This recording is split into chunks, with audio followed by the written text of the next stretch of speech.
The ISB's back in the church tonight, or the studio if you like, to record two projects. One is a euphonium solo album, and we're also covering a new Christmas album to be released at the end of this year. We were anxious not to just record everything that had been done before, so most of the music is either new or unrecorded, except for one track. The Better World is a re-recorded solo, and that's a very special solo personally to me. The composer Norman Bearcroft, who wrote The Better World, was a great influence on my younger musical life, and he wanted a new solo and wanted me to play a solo at the 1978 International Congress. And so I went round to Norman's house and we looked at different tunes and keys, and finally came up with what is now the iconic solo, The Better World. The other titles are quite a few new titles.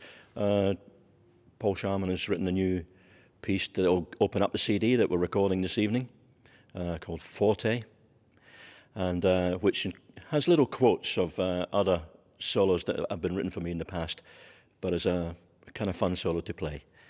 I've had other new solos from David Catherwood, Divine Right, which was a song of mine that I had published back in 1980-something by the Salvation Army for Singing Company. So that's rather special too. Other solos include Life of a Day, which is by the American composer Bruce Brownton, and as far as I know, this is the first recording. I'm playing a duet with my son, which is always a special thing to do. And Stephen has joined me on the CD to play an arrangement of the Flower Duet. And there's also a closing item for this CD, an arrangement of the hymn St. Clement's, which brings 6 euphonium players together for that item. The 6 euphonium players are Graham Lawrence, John Starks, David Taylor, Andrew Headley, Jonathan Evans, who's my current number 2 in the staff band, and myself. It's always been very special to be part of any recording with the ISB. It's always has been and still is an honour and a great privilege to be part of such a musical ministry that goes worldwide with the ISB.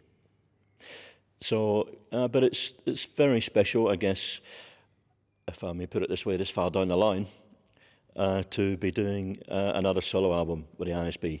It's a great personal privilege to be part of that. I always had a great interest in brass playing and a personal interest in being the best that I could be as a player. And I always looked towards the great bands of the day, and the ISB was one of those bands. So, yeah, when that opportunity came along, it was a great surprise and a fantastic thing for a 20-year-old player. I think the ISB's role is very important. I think it sets musical parameters for other groups to look up to. I think it's always had that role, and to this day, and always will have, I think. People look up to the band for new music. They look up to the band for role models. They look up to the band for aspects of musicianship that are of the highest level.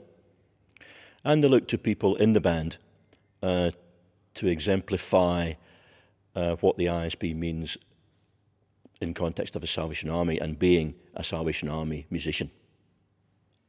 I'm grateful to all those who have encouraged me. We all need encouragement, whatever level we're at and how good we are.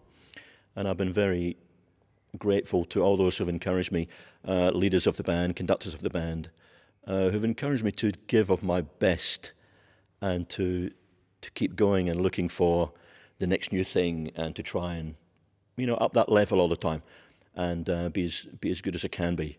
So I'm grateful to all of those people who've helped me in that way.